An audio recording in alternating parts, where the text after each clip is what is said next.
Ok, let's go! Bienvenue dans le Rookscast épisode 9.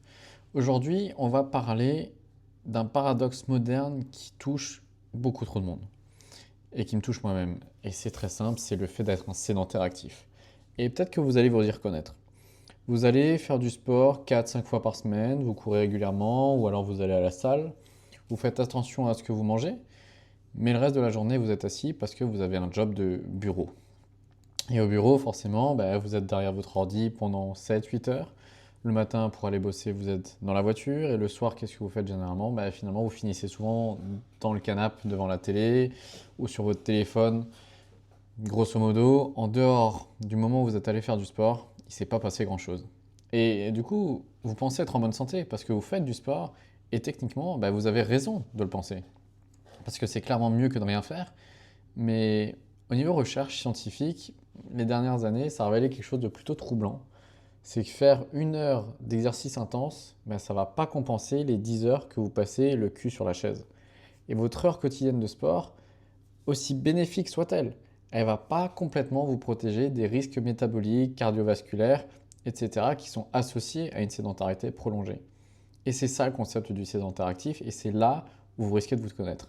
C'est un concept qui a été popularisé par des chercheurs comme Mark Hamilton, qui est un physiologiste de l'exercice, et qui a démontré que la position assise prolongée, elle va déclencher des changements métaboliques profonds qui ne sont pas simplement inversés par l'exercice. C'est comme si votre corps fonctionnait sur deux systèmes parallèles, celui d'exercice structuré et celui de l'activité quotidienne non structurée.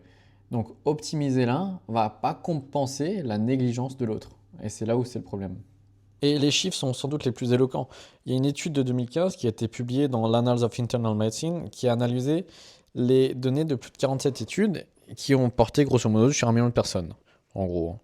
Et la conclusion, elle est simple. La sédentarité prolongée, elle est associée à une augmentation significative de la mortalité, toutes causes confondues. Donc on parle des maladies cardiovasculaires, du diabète de type 2, de certains cancers. Et ça, c'est indépendamment du niveau d'activité physique structurée. Donc concrètement, si vous passez plus de 8 heures par jour assis, même si vous faites 1 heure de sport, aussi intensive qu'elle soit, votre risque de mortalité cardiovasculaire, il est augmenté de 18% par rapport à quelqu'un qui passe moins de 4 heures assis et qui fait la même heure de sport. Donc le sport vous protège, certes, mais pas complètement. Pas complètement contre les effets toxiques de la position assise prolongée. Et c'est pour ça qu'on est des sédentaires actifs. Donc aujourd'hui, on va explorer ce petit paradoxe un peu plus en profondeur. Qu'est-ce qui se passe exactement dans votre corps quand vous restez assis pendant des heures et pourquoi le fait de faire votre séance de sport, ça ne suffit pas. Derrière, il y a des mécanismes physiologiques, métaboliques et biomécaniques en jeu et on va voir lesquels. Et surtout, qu'est-ce que vous pouvez faire pour briser ce cercle vicieux. Et on va voir que la solution, c'est pas forcément de faire plus de sport, mais de repenser la relation au mouvement pendant toute la journée. Il s'agit de passer d'une version tout ou rien de l'activité physique à une approche plus nuancée où le mouvement il va être intégré de manière continue dans votre quotidien. Donc première chose, comme on a dit, la physiologie de la sédentarité. Qu'est-ce qui se passe? Dès que vous vous asseyez, il y a une cascade de changements physiologiques qui se met en marche. Et beaucoup plus rapidement que ce qu'on pense. Et il va falloir comprendre ces mécanismes pour saisir le pourquoi du comment de la sédentarité et sa problématique. Dans les 90 secondes, après que vous vous soyez assis, l'activité électrique dans vos muscles posturaux, elle va chuter drastiquement. Les grands muscles des jambes, les fessiers, le dos qui travaillaient constamment pour vous maintenir debout, ils entrent en veille. Et cette désactivation derrière, elle ne va pas être anodine. Vos muscles squelettiques, ce sont des organes métaboliques majeurs quand ils sont actifs, même légèrement. Juste pour le maintien postural quand vous êtes debout par contre, ils vont consommer du glucose et des acides gras qui régulent la glycémie et qui vont maintenir une sensibilité à l'insuline optimale. Et oui, là vous vous dites, insuline, diabète. Et derrière, quand ils sont inactifs, ces muscles, tous les processus vont s'arrêter. Ensuite, dans les 30 minutes après la position assise, votre métabolisme il ralentit de 50%, juste par rapport à la station debout. Donc, votre capacité à métaboliser les graisses, elle diminue de 90%. L'enzyme lipoprotéine lipase LPL, qui est cruciale pour décomposer les triglycérides sanguins et utiliser les graisses comme carburant, son activité, de la même manière, elle va chuter drastiquement dans les muscles inactifs. Et quand on est assis, Dieu sait qu'il n'y a pas énormément de muscles qui bougent. Après 2 heures de position assise continue, votre taux de bon cholestérol, donc le HDL, va diminuer de 20%. Et les triglycérides derrière, ils augmentent. Donc votre sensibilité à l'insuline, elle commence à se dégrader. Et ces changements, ils sont mesurables et rapidement, bien avant que vous ressentiez le moindre inconfort. Et tout ça, ça va forcément avoir des impacts au niveau cardiovasculaire. La position assise, elle affecte aussi le système cardiovasculaire, mais un peu plus insidieusement. Debout, la gravité va obliger votre cœur à travailler pour pomper le sang vers le haut contre la gravité. Et les muscles des jambes vont agir comme une pompe secondaire en comprimant les veines et en aidant le retour veineux vers le cœur. Quand vous êtes assis, cette pompe musculaire, elle est désactivée. Le sang, il va avoir tendance à stagner dans les membres inférieurs. Le débit cardiaque, forcément derrière, il va diminuer et la pression artérielle, elle va fluctuer. Donc à long terme, cette stagnation, elle va juste contribuer à former des varices et dans les cas extrêmes, à former des thromboses veineuses profondes. Il y a une étude qui a comparé le flux sanguin dans des artères fémorales de personnes assises versus des personnes debout. Et après seulement 1 heure de position assise, le flux sanguin dans les jambes, il était réduit de 50%. La fonction endothéliale, c'est la capacité des vaisseaux à se dilater, à se contracter en réponse aux demandes métaboliques. Elle est altérée de manière significative. Mais au-delà du métabolisme, la position assise prolongée, elle va créer des adaptations biomécaniques qui vont être problématiques. Votre corps, il s'adapte à la position que vous maintenez le plus fréquemment. Et en l'occurrence, ça va être la position assise. Donc les fléchisseurs de hanches, notamment le psoas, l'iliopsoas, ils vont rester en position raccourcie pendant des heures, entre guillemets. Et avec le temps, ces muscles ils vont s'adapter. Et ils vont devenir plus raides. Donc, parce qu'on aura une réduction du nombre de sarcomères en série. Et cette rétraction des fléchisseurs, elle va créer une antéversion du bassin et une lordose lombaire excessive, qui est généralement source de douleurs lombaires chroniques. Et coucou la lombalgie. Et les fessiers, particulièrement le grand fessier, ils vont passer des heures sous compression, puisqu'on est littéralement assis dessus. Et cette compression chronique, elle va réduire la circulation sanguine de manière locale et pourra amener à une amnésie fessière. Donc c'est une incapacité neurologique à activer correctement ces muscles, même quand vous faites des exercices. Et les fessiers oublient comment faire leur travail. Quand on vous dit que le cul c'est important, faut pas l'oublier. Oh pardon. Et derrière, on va aussi avoir la colonne thoracique qui va s'affaisser en kyphose. Elle va s'arrondir. Les épaules vont rouler vers l'avant. La tête, elle va avancer devant le corps puisqu'on a toujours les yeux rivés sur l'ordi. Et ça va créer le text neck ou tech neck. Pour chaque pouce, donc 2,5 cm que votre tête avance devant vos épaules, vous ajoutez l'équivalent de 5 kg de pression sur vos cervicales. Une position de tête avancée de 10 cm vont créer 20 kg de stress supplémentaire sur votre cou. Voilà. Et tout ça, si on n'est pas entraîné, ça va avoir des conséquences. Oui, en F1, ils arrivent à encaisser les 20 kg de stress dans les virages.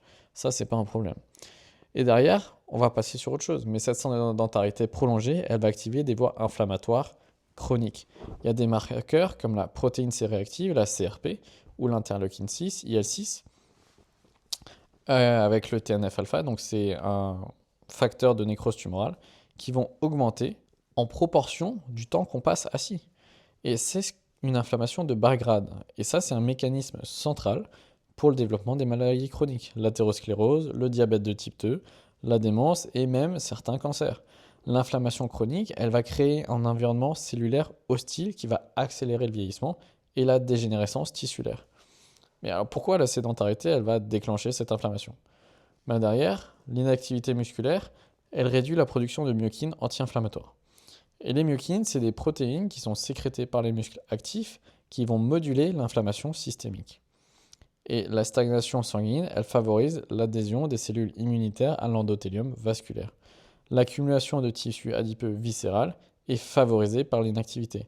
Et ça va sécréter des cytokines pro-inflammatoires qui vont à leur tour engendrer et continuer dans ce processus, ce cercle vicieux.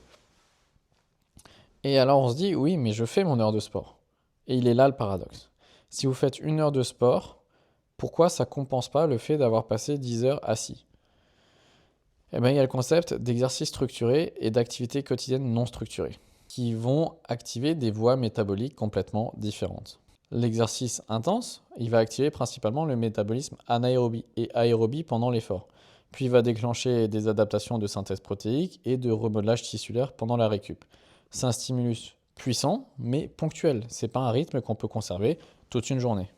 Et à contrario, le moment où on a une activité non structurée, ça va maintenir un tonus métabolique de base qui est constant. Les petites contractions musculaires qui sont répétées tout au long de la journée maintiennent l'activité de la LPL, régulent la glycémie en temps réel et préviennent la stagnation circulatoire. C'est un stimulus faible, mais continu. Une étude a comparé deux groupes. Un groupe qui faisait 1 heure de course intensive le matin et qui restait ensuite assis toute la journée, et l'autre groupe qui ne faisait pas de sport, mais qui venait interrompre la position assise toutes les 30 minutes par 2 minutes de marche. Et surprise, et oui, vous y attendez, c'est le second groupe qui va montrer une meilleure régulation de la glycémie postprandiale. C'est la glycémie après les repas. Et ça va aussi démontrer des marqueurs métaboliques supérieurs, même si la dépense énergétique totale, elle est inférieure.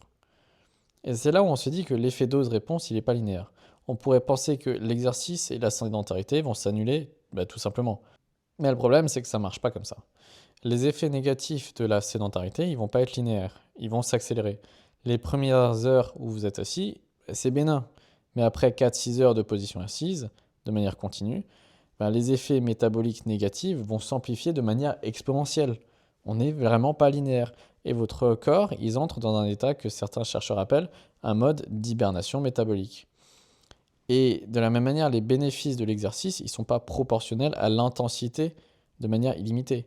Il existe un seuil au-delà duquel plus l'exercice est intense, les bénéfices vont être marginaux. Et ça peut même devenir contre-productif, comme c'est le cas par exemple pour le surentraînement ou le surmenage. Mais on en parlera dans un autre podcast.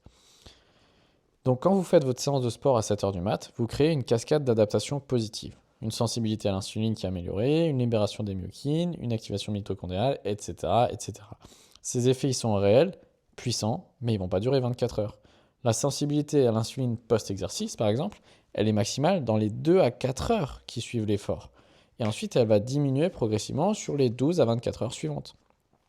Si vous restez assis de 9h à 18h, vous passez à côté de cette fenêtre métabolique optimale.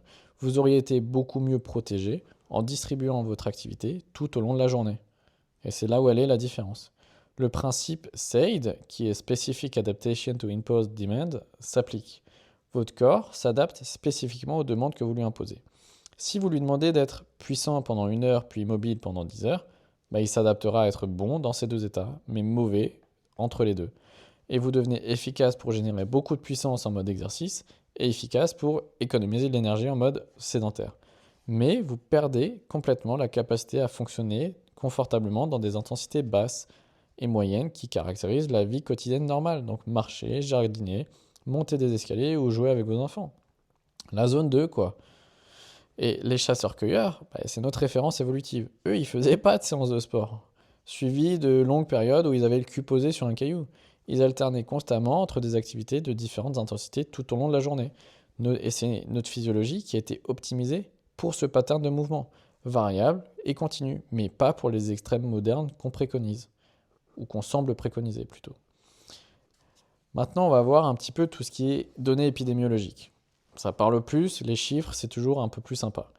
Il y a une étude de cohorte australienne qui a suivi 200 000 personnes à peu près pendant 9 ans, en moyenne.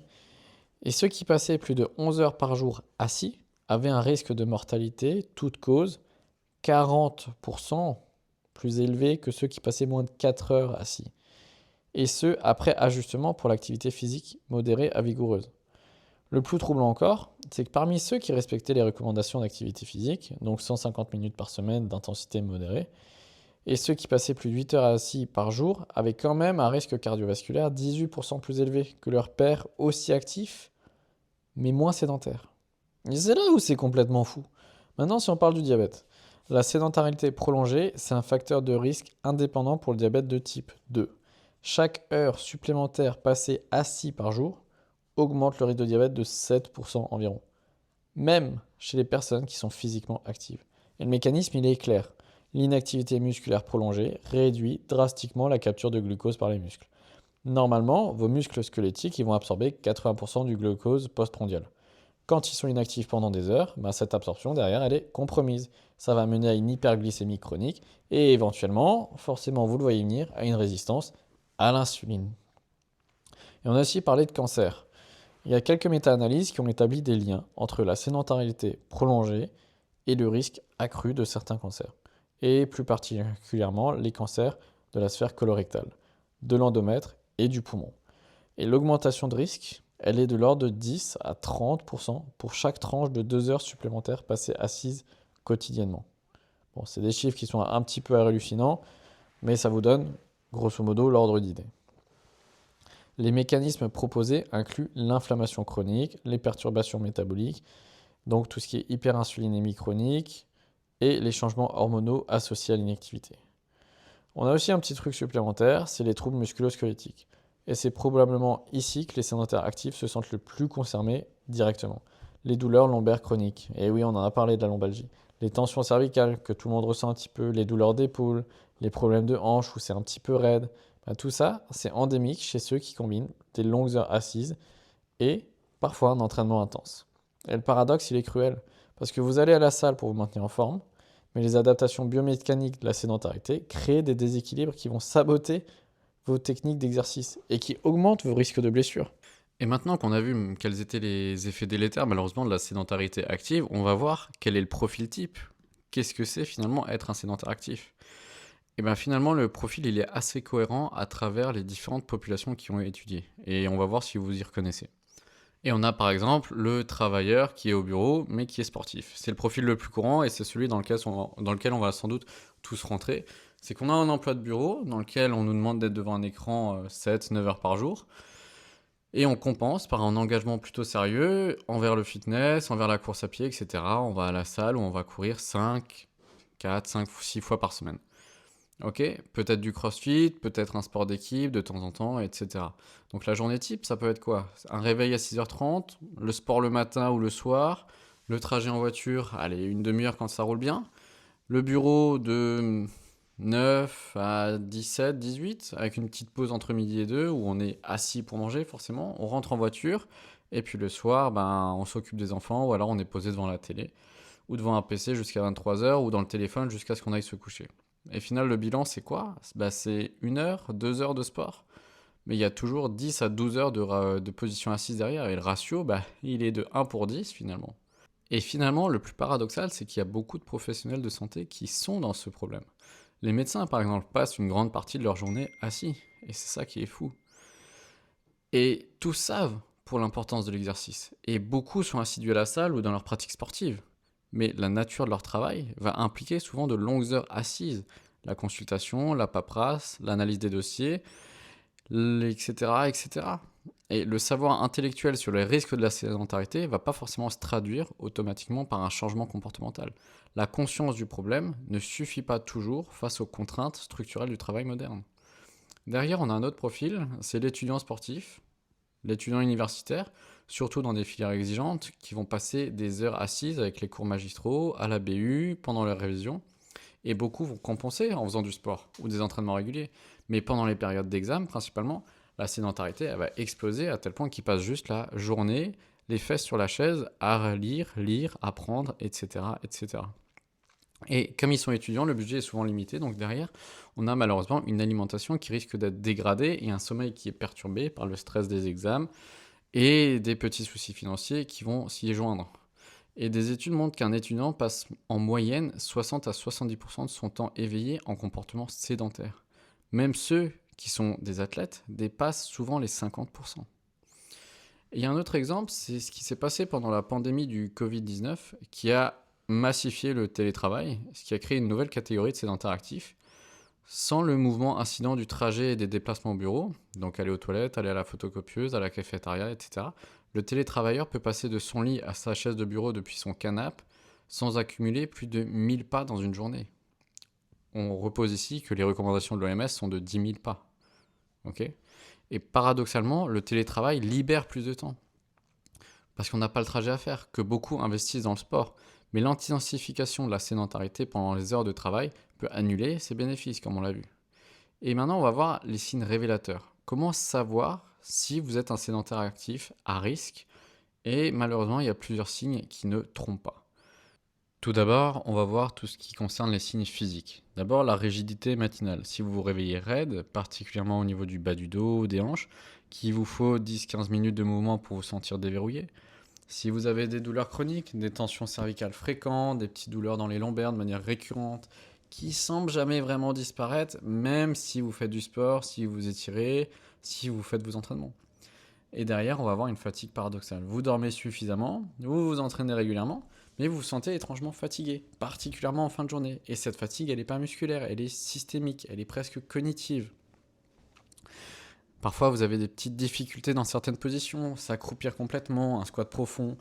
Il est inconfortable, voire impossible, et vous ne pouvez pas vous asseoir en tailleur trop longtemps, votre amplitude de mouvement, elle semble limitée, même si vous vous étirez régulièrement. Et vous ne comprenez pas pourquoi. Et derrière, on va avoir des signes de performance. Ou, malgré vos entraînements, vous ne comprenez pas pourquoi vous avez une stagnation inexpliquée de vos résultats. Vos progrès stagnent, vos charges au squat, par exemple, elles n'augmentent pas, vos temps de course ne s'améliorent pas. Vous semblez plafonner sans raison apparente. Ou bien derrière, vous avez des blessures récurrentes, des petites blessures qui reviennent de manière cyclique, des petites tendinopathies, des petites déchirures, des douleurs articulaires. Vous gérez une blessure, mais il y en a une autre qui apparaît, et le cycle, il semble sans fin. Ça peut suggérer des problèmes biomécaniques systémiques plutôt que des accidents isolés. Et finalement, avec le temps, vous vous rendez compte que votre récupération, elle est de plus en plus lente. Vous avez besoin de plus en plus de temps pour récupérer de vos entraînements que vous ne le devriez théoriquement. Les courbatures persistent plus longtemps, vous vous sentez pas souvent frais pour vos entraînements. Et avec ça, on va accompagner des signes métaboliques. Des gains de graisse qui peuvent apparaître malgré l'exercice. Vous vous entraînez régulièrement, peut-être même de manière intensive, mais vous prenez lentement du poids, particulièrement au niveau abdominal. Et vos analyses sanguines, elles peuvent montrer une glycémie à jeun qui augmente progressivement, des triglycérides élevés ou un ratio HDL-LDL qui va se dégrader. Et vous avez une sensation d'énergie instable. Vous expérimentez des crashs énergétiques dans l'après-midi, un besoin fort de caféine ou de sucre pour maintenir votre concentration. Ces fluctuations, elles suggèrent une glycémie suboptimale. Et tout ça, forcément, derrière, on en a déjà parlé, mais le sommeil, il va être perturbé. Vous pouvez avoir des difficultés à vous endormir, des réveils nocturnes, malgré la fatigue. Et l'exercice devrait améliorer le sommeil. Mais si la sédentarité va dominer votre journée, l'équilibre circadien et hormonal, il peut être perturbé. Et un des pièges psychologiques majeurs du sédentaire actif, c'est l'illusion de protection. Je fais du sport, donc je suis en bonne santé. Eh bien, cette croyance, même si elle est partiellement vraie, on va se l'accorder, elle est dangereuse parce qu'elle justifie la négligence du reste de la journée. Et derrière, on a des études en psychologie comportementale qui vont montrer que les gens qui font de l'exercice ont tendance à compenser inconsciemment en étant plus sédentaires le reste de la journée. Après une session intense de sport, vous vous sentez autorisé à vous affaler sur le canapé tout l'après-midi. Vous avez mérité ce repos puisque pendant 2 heures, 1 heure, vous avez couru comme si vous aviez craché vos poumons. Et bien, cette compensation peut être physique, vous avez une fatigue réelle après l'exercice, ça c'est sûr, mais aussi psychologique. Vous avez le sentiment d'avoir fait la part du taf pour votre santé, vous permettant de relâcher la vigilance sur les autres comportements. Il y a une étude fascinante qui a équipé des personnes d'accéléromètre pendant une semaine. Le jour où elles faisaient du sport le matin, elles accumulaient en moyenne 2000 pas de moins le reste de la journée comparé aux jours sans sport. Leur activité totale était à peine supérieure les jours où elles faisaient du sport. L'exercice structuré remplaçant simplement l'activité spontanée. Et en tant que sédentaire actif, vous vous comparez favorablement à vos collègues, complètement sédentaires. Au moins, moi je fais du sport. Et cette comparaison sociale, elle va créer un sentiment de supériorité relative qui masque le risque absolu. C'est l'équivalent de se dire je fume seulement 10 cigarettes par jour, pas 30 comme mon voisin, donc je fais bien. Mieux que le voisin, certes, mais c'est loin d'être optimal. Et notre culture moderne, elle a normalisé la sédentarité de bureau. C'est comme ça que tout le monde fonctionne. 8 heures assis, c'est considéré comme un standard inévitable aujourd'hui, et la contrepartie nécessaire d'un travail intellectuel ou professionnel. Le problème, c'est que cette normalisation, elle rend difficile de percevoir la sédentarité comme un véritable problème de santé publique. Ce que c'est finalement, on est bien d'accord. Et collectivement, on se met à accepter ce qui devrait être inacceptable d'un point de vue physiologique. Et si on explore les justifications des sédentaires actifs qui vont être utilisées le plus souvent, consciemment ou non, pour maintenir le pattern actuel. Et classique, le plus commun, entre le travail, la famille, les obligations sociales, votre heure de sport quotidienne, ça va être comment trouver du temps. Le « je n'ai pas le temps », le classique. Mais cette rationalisation, elle ignore que l'objectif n'est pas d'ajouter plus d'heures d'exercice structuré, mais d'intégrer le mouvement dans les activités existantes. On ne vous demande pas de faire 1 heure de sport toutes les 3 heures, d'accord? Mais par exemple, prendre des appels professionnels en marchant, ça ne prend pas plus de temps. Utiliser un bureau debout n'ajoute pas plus de temps. Faire des pauses de mouvement pendant 2 minutes toutes les heures, ça fait 16 minutes par jour. C'est moins que l'épisode Netflix que vous avez regardé le soir qui va vous servir strictement à rien parce que le lendemain, vous n'allez pas vous en souvenir, vous vous êtes endormi devant et en plus, vous n'avez pas bien dormi dans le canapé. Parce que, comme on l'a vu, le sport ne compense pas tout. La science a dit non à ça. Mais cette croyance, elle persiste parce qu'elle est rassurante et parce que, comparée à l'inactivité totale, encore une fois, elle contient une part de vérité. Le sport va aider significativement, mais il ne va pas tout compenser. C'est comme dire, je mange 5 fruits et légumes par jour, donc je peux fumer. Les légumes vous protègent partiellement, mais ne neutralisent pas complètement les toxines du tabac. L'analogie entre sédentarité et exercice, elle est valide. Et derrière, beaucoup de professions vont impliquer effectivement de longues heures devant un écran. Ça, on est d'accord. Mais impliquer n'est pas synonyme de obliger à rester immobile. Des aménagements sont possibles dans presque tous les contextes professionnels, mais ils nécessitent une créativité et parfois une négociation avec l'employeur qui ne sera pas toujours enclin à vous donner raison. Ça, on est bien d'accord. La résistance au changement, elle est souvent plus culturelle et psychologique que réellement structurelle. C'est une manière de voir les choses, une vision. Les bureaux debout, les tapis roulants de bureau, les pauses mouvements, tout ça c'est techniquement possible, mais culturellement c'est encore trop marginal dans beaucoup d'environnements professionnels. Et c'est là où on va passer pour le fou du bus. Et on va se dire, ma famille aussi vit comme ça, elle est sédentaire depuis des années, j'ai des bons gènes et il n'y a pas de souci. Sauf que la génétique influence effectivement votre risque basal. Mais l'épigénétique, qui est l'expression des gènes en fonction de l'environnement dans lequel ils évoluent, ou dans lequel vous évoluez, est massivement influencée par le comportement. Et même avec une bonne génétique de base, la sédentarité chronique, elle active des gènes pro-inflammatoires et elle va désactiver des gènes protecteurs. Donc progressivement, vous allez juste diminuer votre résilience génétique intrinsèque, celle qui était là initialement. Et avec tout ça donc, qu'est-ce qu'on fait? Quelles sont les solutions concrètes qu'on peut mettre en place? La solution la plus validée scientifiquement et la plus accessible, c'est d'interrompre régulièrement la position assise. Pas besoin d'exercice intense, juste de bouger de temps en temps. Il y a des études interventionnelles qui ont testé différents protocoles. Et le consensus qui émerge, c'est des interruptions de 2 à 5 minutes toutes les 30 à 60 minutes de position assise prolongée. Et ça va nous permettre de produire des bénéfices métaboliques mesurables. À l'université de Leicester, ils ont démontré que des pauses de 2 minutes toutes les 30 minutes, donc une marche légère ou des exercices simples, réduisaient la glycémie postprandiale de 22% et l'insulinémie de 23% comparé à rester assis continuellement. Et ça, même chez les personnes qui faisaient leur exercice quotidien pendant 1 heure, qu'ils allaient courir ou quoi que ce soit d'autre. Et au bureau, par exemple, un protocole pratique, c'est que toutes les 30 minutes, vous réglez une petite alarme, vous levez, vous marchez jusqu'à la fontaine, vous allez aux toilettes ou vous faites quelques pas dans l'espace. 2 minutes, ça suffit. Toutes les heures, pendant 5 minutes, vous allez avoir des mouvements un peu plus structurés. Des squats, des fentes, une dizaine de rotations thoraciques, etc. Ce que vous pouvez. Un étirement des fléchisseurs de hanche, par exemple, 30 secondes par côté. Ces mouvements, ils vont juste réactiver vos muscles posturaux. Ils vont mobiliser vos articulations et relancer un petit peu le métabolisme. Et au final, ça vous fait 5 minutes par heure, 40 minutes sur une journée de 8 heures. Théoriquement, c'est plutôt gérable et transformateur. Et l'important, ça va être le timing, comme on l'a dit. Les pauses, elles sont particulièrement cruciales après les repas. C'est dans les 2 heures postprandiales que la glycémie elle va atteindre son pic. Et des pauses actives pendant cette fenêtre, elles ont un impact métabolique beaucoup plus fort. Une marche de 10 minutes après le déjeuner, c'est une des interventions les plus efficaces que vous puissiez faire pour votre santé métabolique, au lieu de passer 10 minutes sur votre téléphone à scroller. Et ben ça va améliorer la capture du glucose par les muscles et ça va atténuer le pic glycémique. Et ça prévient le petit coup de barre de l'après-midi. Et ben ouais, c'est simple au final. Donc plutôt que de compter uniquement sur l'heure de sport quotidienne pour interrompre la sédentarité, c'est une modification de l'environnement qui doit être faite pour rendre le mouvement inévitable ou au moins plus facile, plus accessible. Le bureau ajustable assis debout, c'est l'outil le plus évident. Un bureau qui permet d'alterner entre une position assise et debout transforme votre journée de travail. Mais attention aux erreurs les plus courantes. La première, ça va être de passer brutalement à 8 heures debout. Votre corps, il va pas être habitué et vous aurez mal aux pieds, mal au dos, vous serez fatigué. Résultat, vous allez vous dire, finalement, c'est peut-être pas une bonne idée, je vais rester assis. Non, c'est une approche progressive qu'il faut mettre en place. Comme pour tout, on est bien d'accord. Vous n'êtes pas mis du jour au lendemain à courir un semi-marathon ou du jour au lendemain à soulever 100 kg au squat. C'est la même chose, c'est de la progressivité C'est une adaptation de la charge qu'on cherche. On commence par 20 minutes debout toutes les 2 heures et vous allez augmenter progressivement sur plusieurs semaines.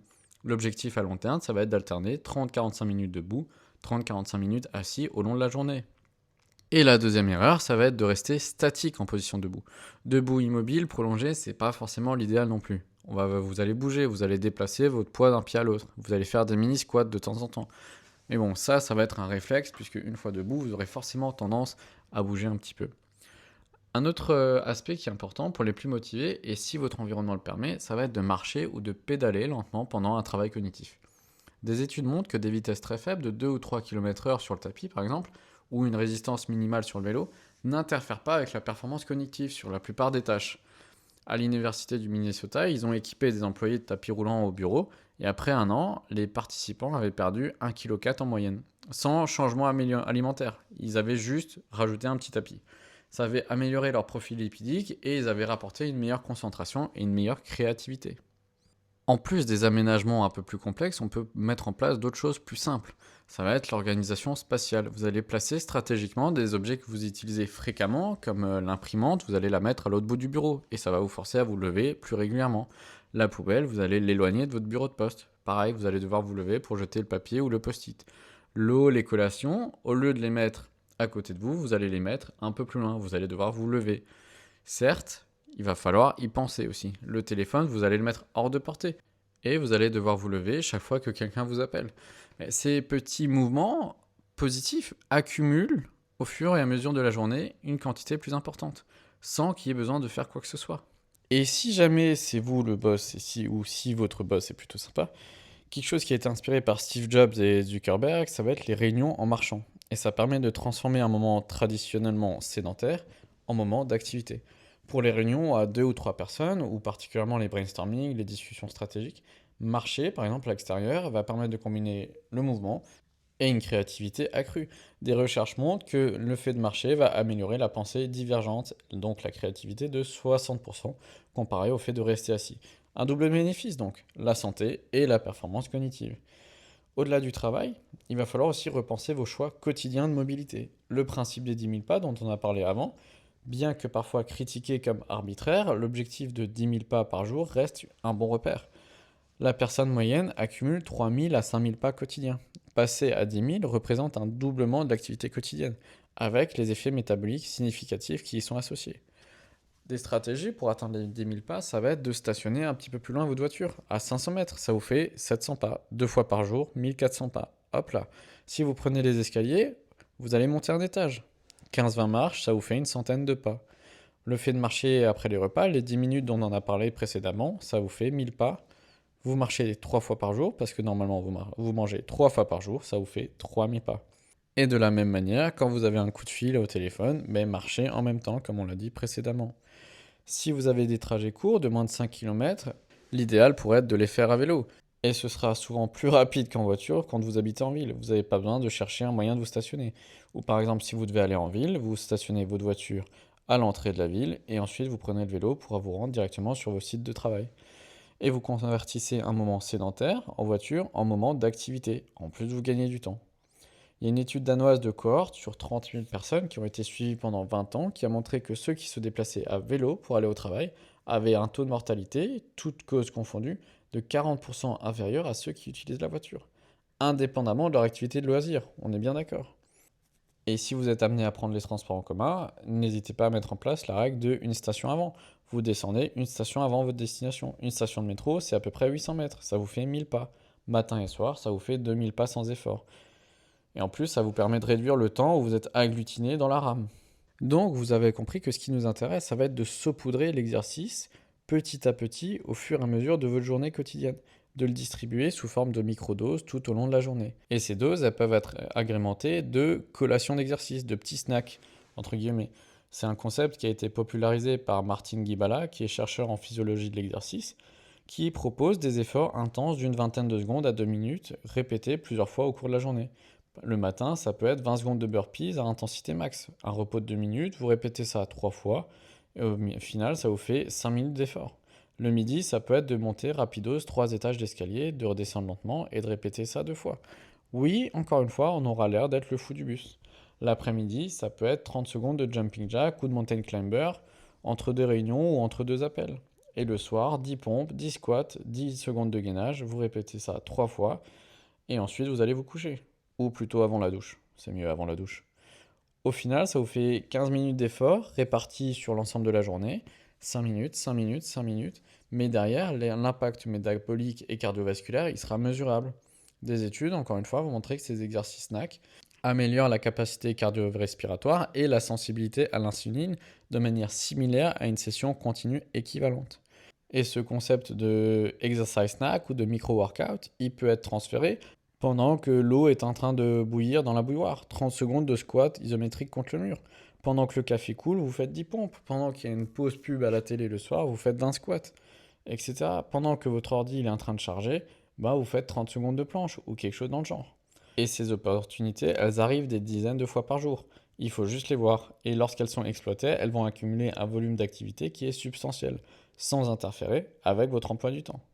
En complément du mouvement général, vous pouvez aussi travailler sur votre mobilité, par exemple. Au lieu de faire 10 pompes pendant que l'eau est en train de bouillir, vous pouvez faire une trentaine de secondes d'étirement. Ça marche complètement. Ou alors un petit peu d'ouverture thoracique, de la mobilité de hanche, un squat profond qui va travailler votre mobilité, ou une vingtaine de pompes fessiers. Peu importe ce que vous faites, tant que ce temps, il devient actif et non plus passif. En plus de ces techniques, on peut aussi avoir des techniques spécifiques où vous allez adapter des principes comportementaux qui vont faciliter un changement durable. Le stacking d'habitude, c'est un concept popularisé par James Clear dans Atomic Habits, où vous allez attacher une nouvelle habitude de mouvement à une habitude préexistante.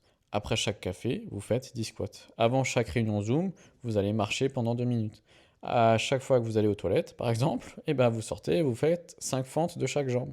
C'est plus facile de le faire chez soi qu'au bureau, on est bien d'accord encore une fois. Et le déclencheur automatique, ça va être l'habitude existante, faire le café. Ça va faciliter la consistance de la nouvelle habitude. C'est pas une raison de vous faire 10 cafés par jour, on est bien d'accord par contre. Ce qui est mesuré est géré. Vous allez utiliser aussi un podomètre ou une montre connectée qui va suivre vos pas quotidiens, vos heures debout, vos pauses actives. Vous allez aussi pouvoir créer des défis personnels. Cette semaine, c'est 70 000 pas minimum, ou pas plus de 30 minutes assises de manière continue, sans pause. La gamification va exploiter notre psychologie motivationnelle.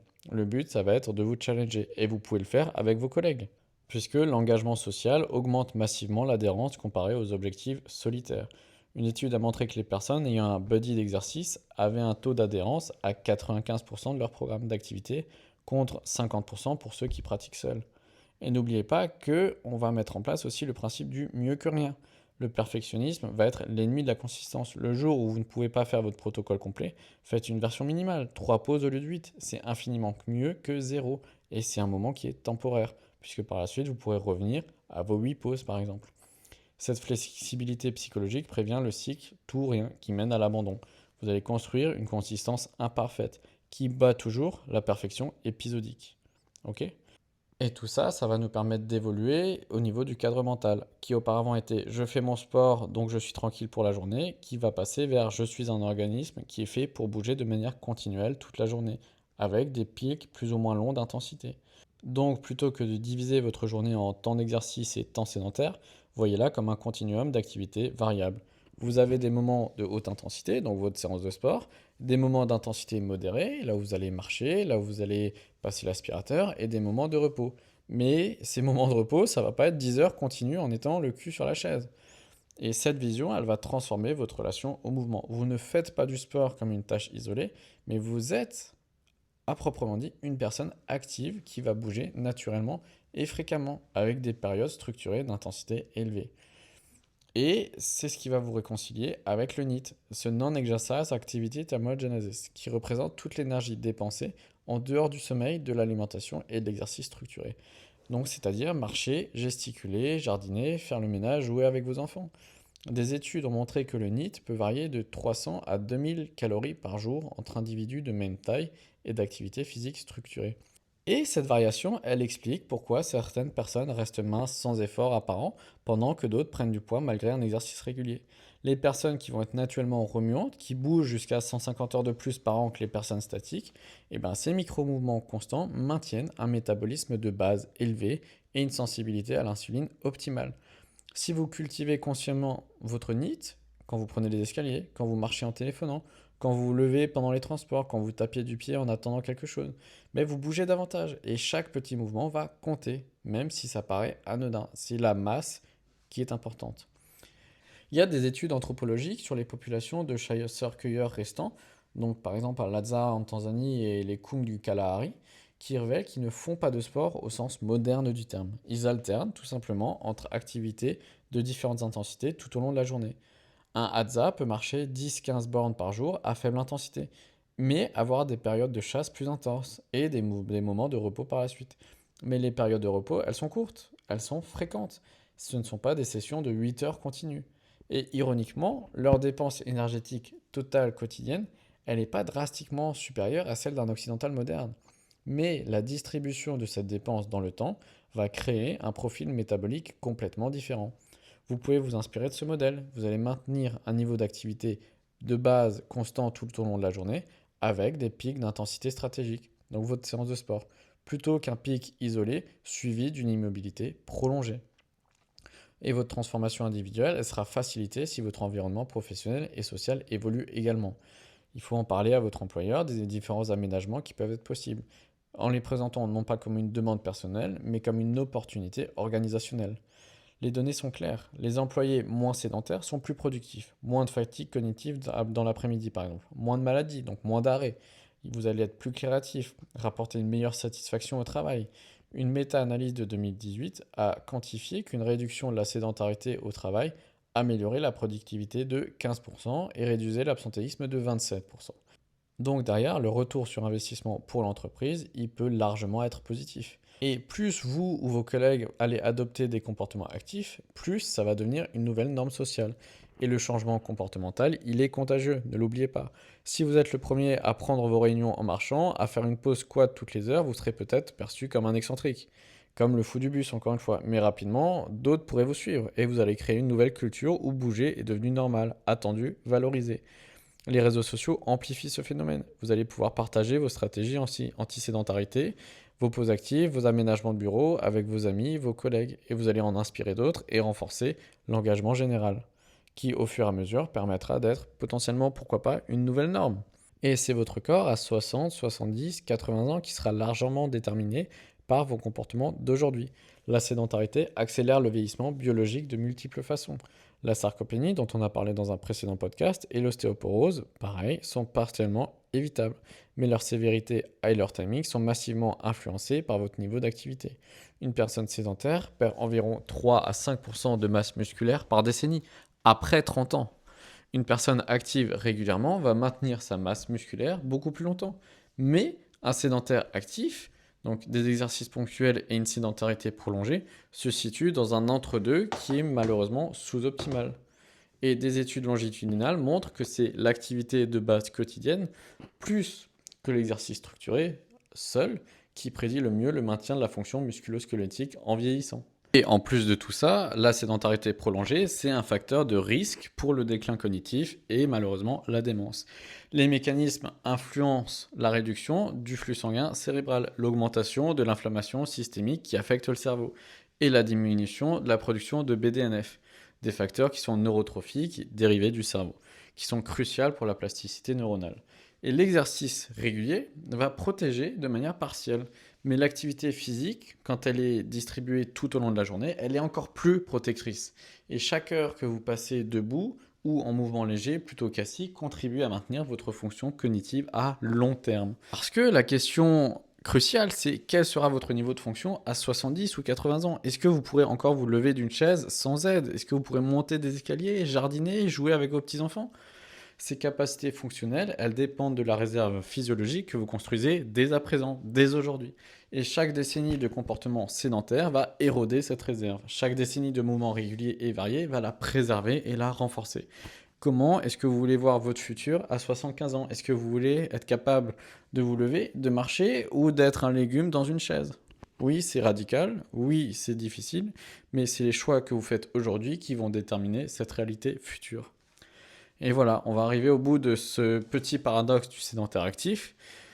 Si vous êtes reconnu dans ce portrait, ne culpabilisez pas. La prise de conscience, c'est le premier pas vers le changement et le message central, c'est que vous n'êtes pas condamné à choisir entre votre carrière professionnelle qui exige de longues heures assises et votre santé. Il y a des aménagements qui sont possibles, il y a des stratégies qui existent et leur mise en œuvre ne demande pas de bouleversement complet au niveau de la vie. On va commencer petit, choisir une stratégie parmi toutes celles qu'on a explorées, qu'on a évoquées précédemment. Peut-être simplement interrompre la position assise toutes les heures par 2 minutes de marche, ou prendre vos appels en marchant. Investir un bureau qui est ajustable. Faites-en une habitude sur 3 semaines, puis ajoutez une autre stratégie. Et petit à petit, vous allez transformer votre pattern quotidien d'un extrême sédentaire actif vers un équilibre plus sain et plus naturel pour votre physiologie. N'oubliez pas que l'objectif, c'est pas d'abandonner votre exercice structuré, mais de continuer votre musculation, votre course, vos sports, mais de ne pas laisser ces sessions être les seules qui vont contribuer à l'activité de votre journée. Devenez quelqu'un qui bouge naturellement et fréquemment, avec des mouvements d'intensité élevés, plutôt que quelqu'un qui alterne entre inactivité totale et effort maximal. Votre corps n'a pas évolué pour ce mode de vie moderne ultra sédentaire. En refusant la normalisation de la position assise prolongée et en réintégrant le mouvement dans votre quotidien, vous ne faites pas seulement un choix de santé, mais vous vous réalignez avec votre nature fondamentale d'organisme mobile. Voilà, je vous remercie de m'avoir accompagné dans cette réflexion, dans ce petit podcast. J'espère que ça va vous inspirer pour bouger, pour changer vos habitudes et devenir quelqu'un de plus actif pour que par la suite, vous puissiez également transmettre cette petite conclusion à vos proches et à vos collègues. N'hésitez pas à laisser un petit commentaire, un petit pouce, quelques étoiles, à vous abonner, ça fait toujours plaisir. Et puis on se retrouve la semaine prochaine pour un autre podcast. Allez, la bise!